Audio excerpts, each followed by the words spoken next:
Welcome to stove to table. Stove to டேபிள்ல இப்போ நம்ம பார்க்க போறது பீட்ரூட் இன்ஃபியூஸ்ட் யாம் ரோஸ்ட், கருணைக்கிழங்கு வறுவல் எப்படி பண்றதுங்கிறத பார்க்கலாம் வாங்க. இப்போ ஒரு கருணைக்கிழங்கு எடுத்துட்டு நல்லா வாஷ் பண்ணிட்டு அதை ட்ரையாங்கிள் ஷேப்ல கட் பண்ணிக்கோங்க. அது ஒரு ஃபோக் வச்சு அங்கங்க சின்ன சின்னதா ஹோல்ஸ் மாதிரி கிரியேட் பண்ணிக்கோங்க. நீங்க இந்த ஃபோக்ல குத்துறதுனால உங்களுக்கு வந்து அந்த ஃப்ளேவர்ஸ் வந்து உள்ள இறங்கும். ஏன்னா இது கூட நம்ம வந்து க்ளவ் போட போறோம் அண்ட் சினமன் ஸ்டிக் அண்ட் பீட்ரூட்டோட எசன்ஸ் இது எல்லாமே வந்துட்டு உள்ள இருக்கும். ஒரு பாத்திரத்துல இந்த பீட்ரூட்டையும் அண்ட் நம்ம கட் பண்ணி வச்சிருக்க கருணைக்கிழங்கு கூட வந்துட்டு ஒரு 4 கிராம்பு, ஒரு பட்டை எல்லாத்தையும் போட்டு ஒரு 10 நிமிஷம் வச்சுட்டு அதுக்கப்புறம் வந்து வேக வச்சு எடுக்க போறோம். இப்போ இந்த கருணைக்கிழங்கு வறுவலுக்கு தேவையான மேரினேஷன் பண்ண போறோம்.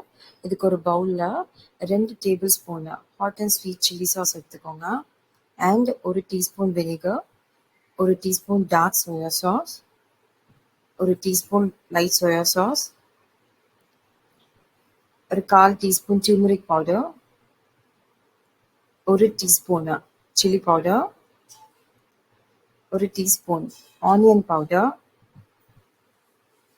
1/2 teaspoon garlic powder, 1/4 teaspoon ginger powder and ஒரு டீஸ்பூன் பெப்பர்.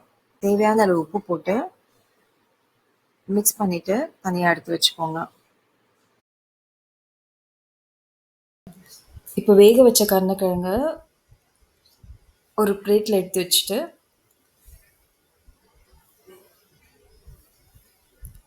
லைட்டாக கார்ன்ஸ்டார்ச் போட்டு அதுக்கப்புறம் நம்ம ரெடி பண்ணி வச்சுருக்க மேரினேஷன் அதில் ஃபுல்லாக கவர் ஆகிற மாதிரி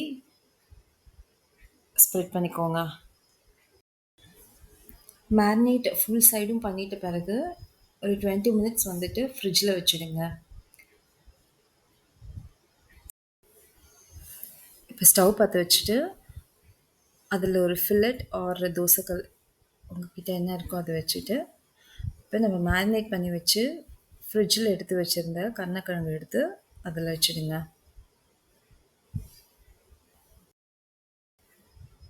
ஃபியூ மினிட்ஸ் கழிச்சுட்டு ஒரு க்யூப் ஆஃப் பட்டர் வந்து அது கூட ஆட் பண்ணிக்கோங்க. பட்டர் நல்லா மெல்ட் ஆகட்டும்ன்ட்டு ஒரு 10 பல்லு பூண்டு அது கூட ஆட் பண்ணிக்கோங்க.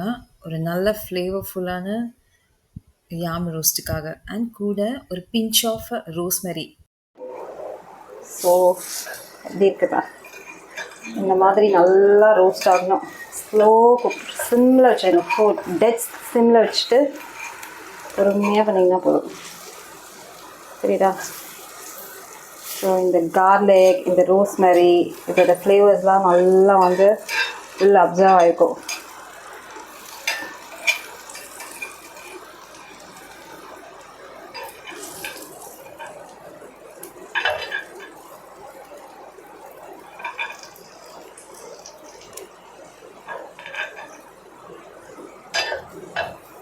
நல்லா வெந்திருக்கா இல்லையா தெரியணும்னு பார்த்தீங்கன்னா லைட்டாக ஏதாவது ஒரு கார்னரில் இப்படி கட் பண்ணி பாருங்கள்.